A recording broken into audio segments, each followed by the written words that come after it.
And Mr. President, I move a point of personal privilege. State your point of personal privilege.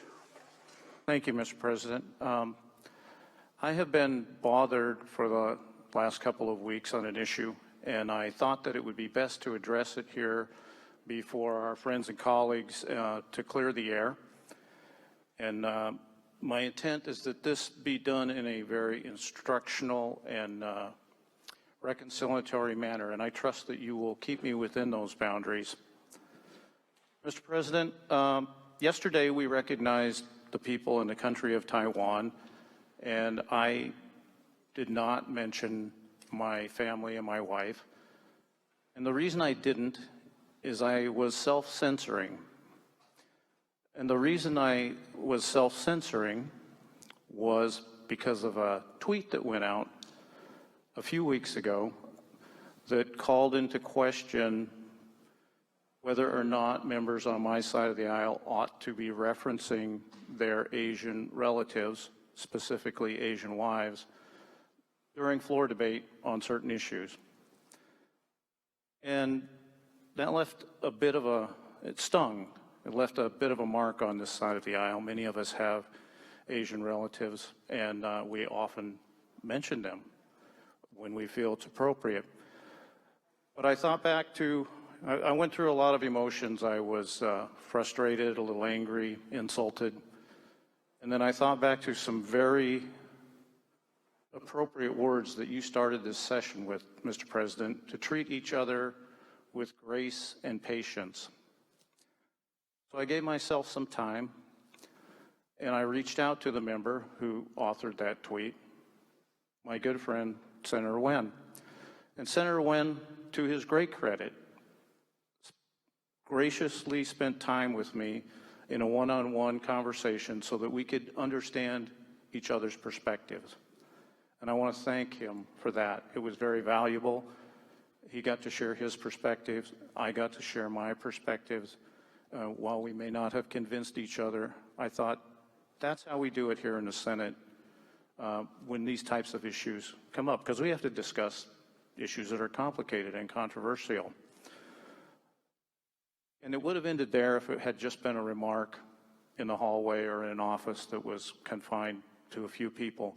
But because it went out as a text, I felt there was this pall of uncertainty over the next person who mentioned that on the floor, that they had relatives, because we often do, many of us do, on this side.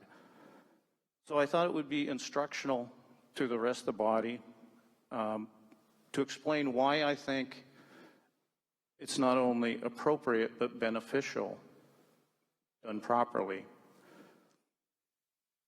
And there's basically three reasons, Mr. President. First of all, we're all proud of and love our families. So we like to talk about them. But that's kind of a giveaway because that's everybody on this floor. But that's the first reason. And the second reason, and probably the most important, is it brings context to what we consider and how we consider legislation. And it's part of our backstory. Our families are inextricably woven into our own life experiences and the things we consider. And I think about all the members on this side of the floor who I'm aware of, and there may be more. Senator Brown's lovely daughters, Senator Warnick's wonderful grandson, Senator Jeff Wilson's charming wife, and Senator Padden's new in-laws and family, and my own family. When we stand up on the floor, we look like we look. We can't help that. If we tell our backstory and the things that we consider, you get, Mr. President, a more in-depth idea of who we are, what we stand for, and what we are considering. So context is very important. And I'm reminded in particular of Senator Warnick's grandson, since bullying has been a topic that we've dealt with down here, who has experienced that. And those types of thoughts go through our heads and affect our votes and the things we say down here. So love for our family, number one, context, number two.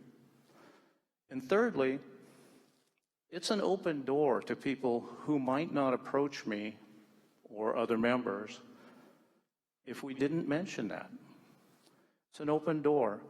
I mentioned yesterday that I was honored to be invited to help Secretary Wyman accept that gift of tens of thousands of masks from the government of Taiwan. I wouldn't have been part of that had they not known my background and my family's background.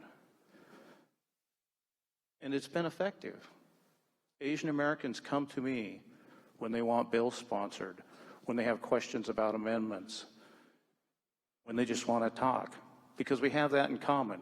I don't want to trivialize it, but it's a conversation starter. It makes me a friendly face that they can come to.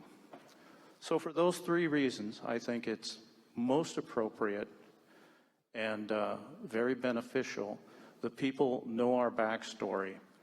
And I just wanted to get that out there so that the next time one of us stood up and mentioned our families, who we all care so much about, that there's not a trap out there in Twitter land, I don't know how many people saw that, waiting for us to say, aha, there they go again. So I hope, Mr. President, I'm going to close now, that is a satisfactory explanation of how we feel on this side. And I don't pretend to represent the entire caucus, but I think that's a pretty fair representation of how we feel about our families and why we talk about them. Thank you, Mr. President. Senator Nguyen. Thank you, Mr. President. I rise for a point of personal privilege. State your point of personal privilege. Thank you, Mr. President. If you don't mind, I'd like to read a short passage from President Obama's most recent book, A Promised Land. Please proceed. We were all accustomed to running the obstacle course necessary to be effective inside of a predominantly white institution. We'd grown skilled at suppressing our reactions to minor slights, ever ready to give white colleagues the benefit of the doubt, remaining mindful that all but the most careful discussions of race risked triggering in them a mild panic. Mr. President, this is how he felt while being the President of the United States, arguably one of the most powerful people in the world.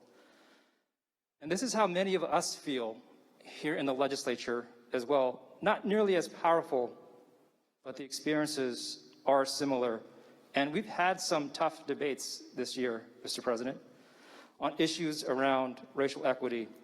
But these are important conversations, and oftentimes uncomfortable conversations.